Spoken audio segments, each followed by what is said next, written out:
All right, boys, so pretty much what you want to do to take off one of these bad boys is to get the biggest impact you can get, because that just shows that you're an absolute man. And if you can't hold one of these up while taking some lug nuts off, you're a wuss, and you should be reconsidering what you're doing here right now. So before we start taking these off, make sure you're wearing some eye protection. It's really important with power tools. Get on good like that. Grab your tool. Give her a couple of hits. Make sure she's on lefty loosey right now. All you gotta do, ram her right on. Give her some ugga duggas and she'll come right off. Do that with all 10 lug nuts and you're good. This is a one-man job. I mean, super easy. You can do it by yourself. Hey, can you come over here and help me real quick? Okay. Someone else. Yeah.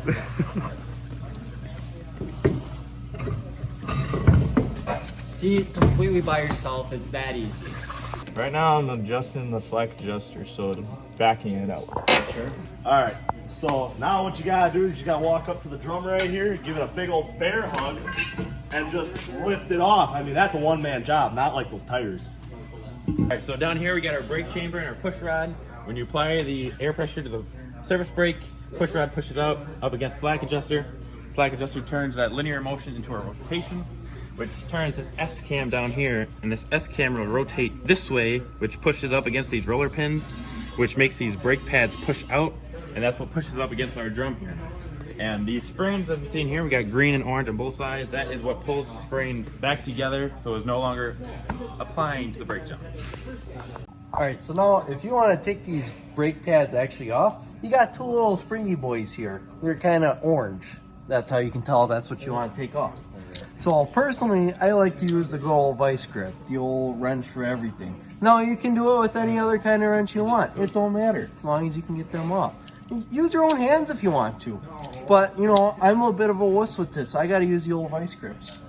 You're just going to clamp them on here. Get one hand up here, one down here, get a good prying going. You just kind of... Alright, as you can see, I got those springs off really easily. It's like a 5-second thing. That's pretty much what it's gonna be. And all you have to do now, take your top pad, just pry her up and over, and just kind of work it, and everything should just fall right off. So first things first, you want to check your anchor pins, make sure that they're nice and there. And then you want to check the S-Cam for visible wear and your, you know, your ABS wheel sensor, which this is cracked pretty bad, should probably be replaced. Probably not going to work much longer. Then we can move over to the springs for the brakes, which they're there. This one's a bit bent, but that's all right. The pads should be about a 1/4 inch, and these are reading just about a 1/2, so that's good. These ones are reading, I guess I'll read from the 2 because that's a bit easier, a little over a 1/2 as well. And you want to check the actual pad, make sure there's no marks, which this one has, should probably get replaced because there's visible wear to them on the inside.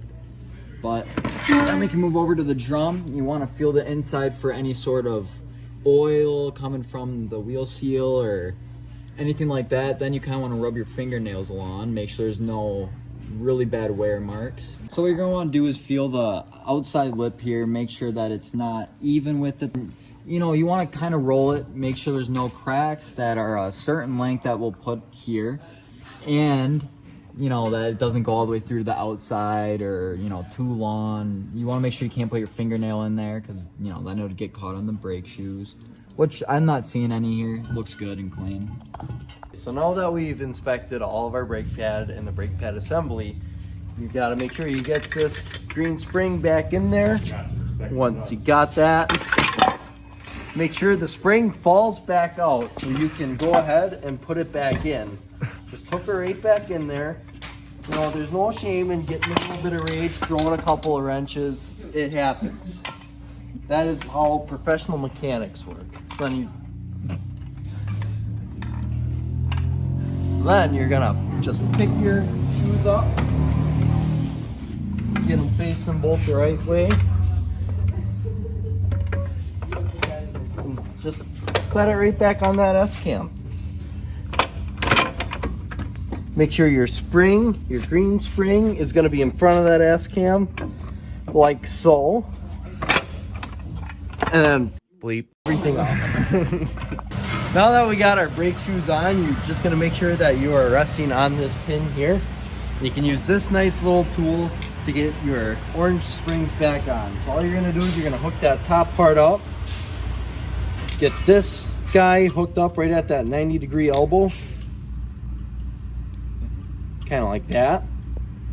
And then this top piece has got a groove on it. That's just going to be resting right on your drum brake pad. And then you're just going to extend her.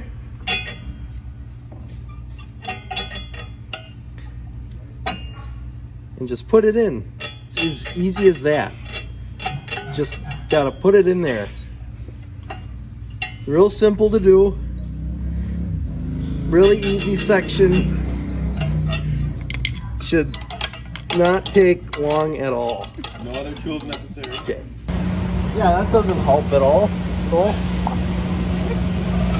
Because it just spreads that. Okay. Alright guys. So now what you gotta do, you just bear hug this thing again. Oh! You gotta lift with your legs, not your back. And then slide this bad boy right on back over this. You know, line it up with your lugs. Don't drop it on your feet. That's not a good day. Where are the holes, boys? They're right there. I feel like this whole thing's turning. Ah! Nope. Just like that, easy. So what we do here is we use this wheel dolly. It's kind of nice and simple. Lift it up, pull right over the hub. Find the holes. Sometimes it's hard to find the holes. It's a little dark in there.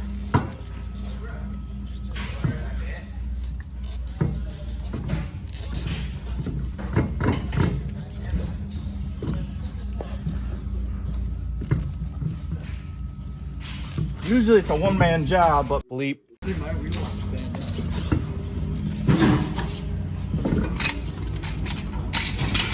Ditch the dolly.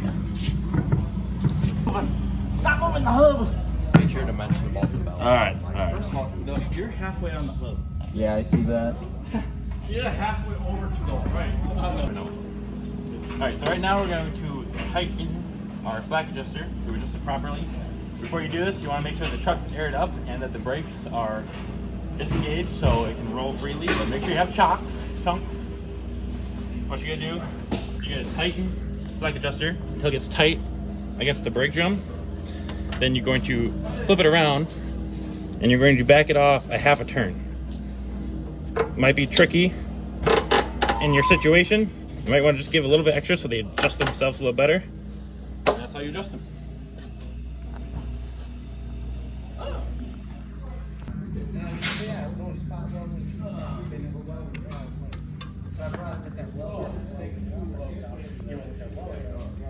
Good. So this is the torque wrench. It has a 33 millimeter socket on the end of it. What we're doing is torquing the tires. So what we do is we set it at between 450 to 500. We have it set at 475 because that's the torque settings. What we do is we torque all 10 lug nuts. Make sure your hands are flat, not knuckled. Flat, not knuckled. Can we get a why? Because shake hands with danger, that's why. Okay. You don't want to be a messed up fingerless person, right? Full fist that thing. Kind of call that every fingerless person watching the video, but sure. No shit.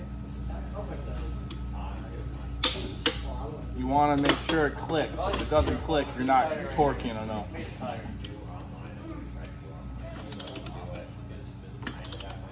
Alright, now it's all torqued, so what you can do is just take it off and show the world your torqueness. Nice torque. Thanks.